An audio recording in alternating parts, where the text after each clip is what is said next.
A mente é um universo a ser desvendado. Nos estressamos com coisas nas pessoas que muitas vezes está dentro de nós mesmos. Evitamos coisas das quais nos sentimos frágeis para enfrentar. Dramatizamos coisas, tornamos coisas que são pequenas grandes e muitas coisas que deveriam ser vistas por nós ignoramos. A mente mente. E onde você está na hora da verdade? Essa é uma reflexão que eu quero fazer com você aqui hoje, para que você possa se fortalecer e passar para o próximo nível do jogo. Onde está você? Enfrentar a sua sombra e entender que essa parte, muitas vezes das quais você não gosta, é parte de você. É o primeiro passo para que você comece a ser uma pessoa menos ansiosa, menos deprimida, ou que oscile nesses dois polos o tempo inteiro aí. Muitas coisas das quais nós vivemos, muitas vezes ilusões das quais nós criamos. Ilusões narcísicas, ilusões nos relacionamentos, são importante fonte de enfrentamento numa psicoterapia, num processo de autoconhecimento. E estar disposta a isso é ser uma pessoa que quer crescer e adultecer. E se você pudesse mudar na sua vida alguma coisa hoje, o que seria? O que é que você anda fazendo que não deveria fazer? E o que não está fazendo que já deveria ter começado a fazer? E quase lá no nosso 8º capítulo de Mentes Ansiosas, eu começo com um poema bem bacana de Monsieur Benoît.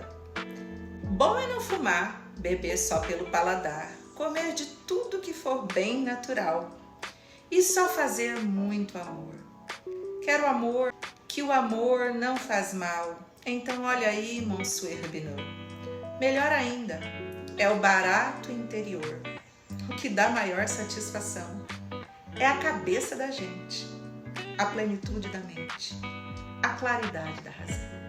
E assim começamos o nosso 8º capítulo de dicas preciosas e não medicamentosas para superar a ansiedade. Estava esperando por esse momento aqui. Dicas preciosas de remédios que não se encontra na farmácia, que não precisam de receita, nem de bula, nem de médico, mas talvez de uma boa dose aí de consciência, aceitação e escolhas. Não dos caminhos mais fáceis, mas dos caminhos mais certos e mais funcionais para você. Uma mente saudável precisa construir, através de escolhas saudáveis, vínculos que sejam saudáveis. Construir um ambiente saudável, uma vida saudável. E se você estiver sendo uma pessoa muito ocupada, ou trabalhando demais, ou se dedicando demais na sua igreja, ou se dedicando somente nos seus estudos, sem tempo para você. E a primeira dica começa em aceitando seus medos. Aceitando que, mesmo sendo essa pessoa com tanto sucesso e trabalhando tanto e conseguindo tantas coisas, algumas não conseguem.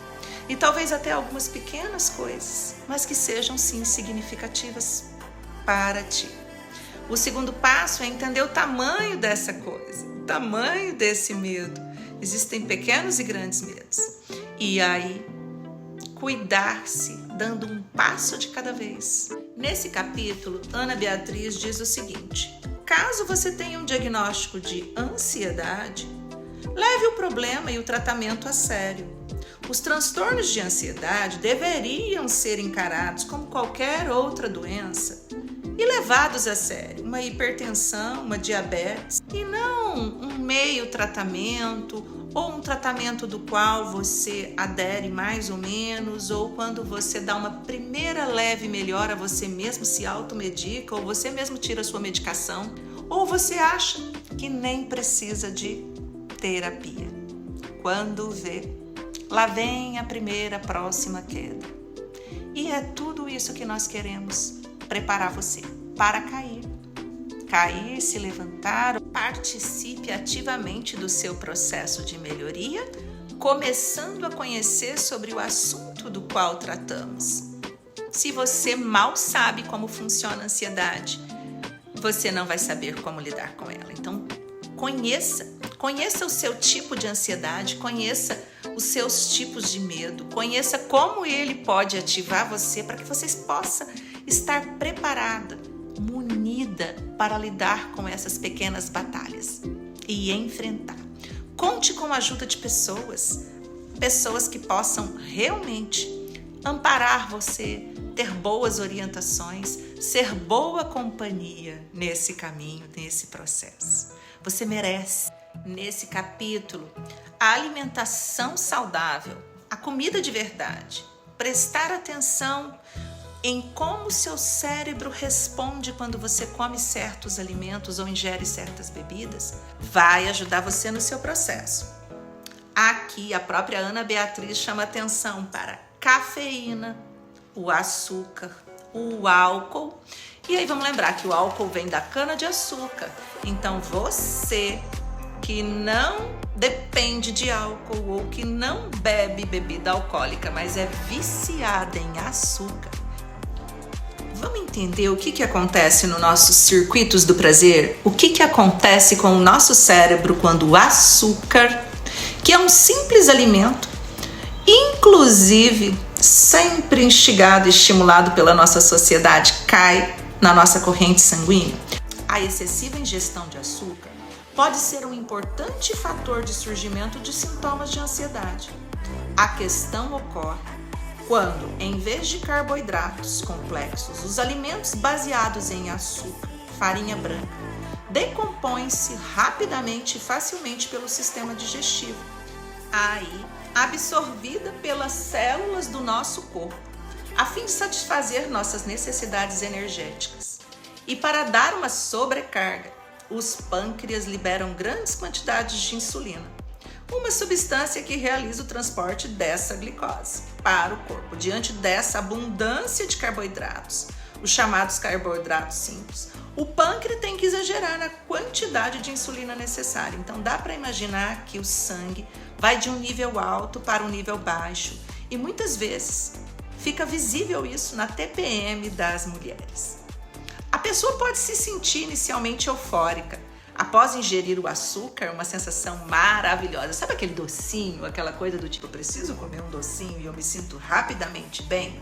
Mas quando o nível de açúcar do sangue fica demasiadamente baixo, a pessoa sente-se ansiosa.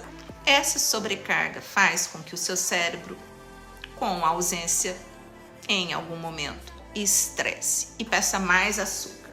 Em sendo assim, tornando-se um grande vilão e deixando você muito mais estressado quando não tem essa substância. Com o álcool não acontece muito diferente, apenas é mais rápido ainda os seus sintomas no cérebro. O álcool é ainda um irritante para o fígado e diversas outras partes do aparelho digestivo. Sim, o sistema nervoso particularmente fica suscetível aos efeitos do álcool e do açúcar. Suplementos alimentares, aqui ninguém diz para você, mas milhares de suplementos químicos são usados na fabricação e na industrialização, na comercialização dos alimentos.